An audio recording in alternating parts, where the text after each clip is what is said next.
columnist next to her, and who will be representing, as I mentioned, Mayor Jimenez has a family emergency, will not be here today at this time. That is Alina Hudak, our deputy mayor. Governor? This morning, early morning, they did the first aerial adulticiding or treatment with a chemical called naled, which kills the adult mosquitoes. We had already set up, along with the county, which has an excellent mosquito control program, traps to analyze what would happen, and we're very encouraged by the initial results, which showed large proportion of the mosquitoes killed. Result of random testing. So the aerial spraying can be very effective at rapidly knocking down mosquito populations, including this mosquito population. It's difficult because this mosquito also lives indoors. So one of the things that we don't yet know is, will the aerial spraying effectively control all of the mosquitoes in an area? And that's why they'll use a combination of a chemical that kills the adult mosquito and a chemical that kills the larval form of the mosquito.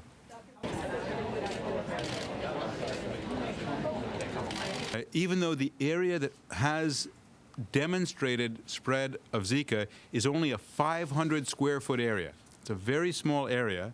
And what Florida has done, which is totally consistent with what CDC recommends, is to define a buffer zone around that 500 square foot area so that it gives us a margin of safety. We've been asked, why not all of Miami? Well, there's no evidence that there's any Zika spreading elsewhere in Miami.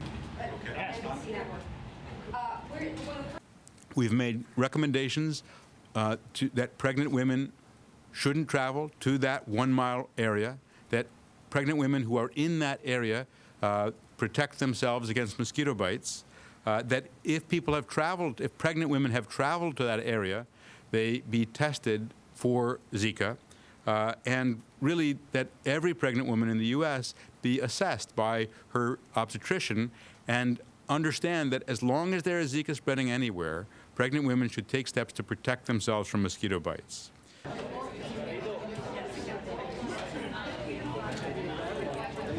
Zika is unprecedented. We've never before had a mosquito-borne disease that could cause a birth defect, and that's why we take it so seriously. The key is to protect pregnant women.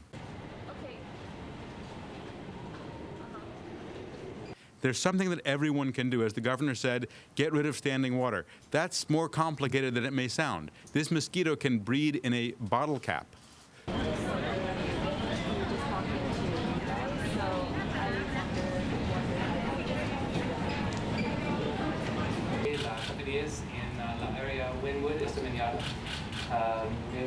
We've tested over 2,400 people in the state. We've tested 340 people in the Wynwood area for active Zika or Zika antibodies.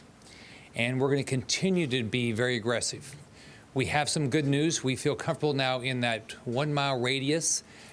We can take 10 blocks in the northwest corner and say we don't believe there's any active transmission of Zika.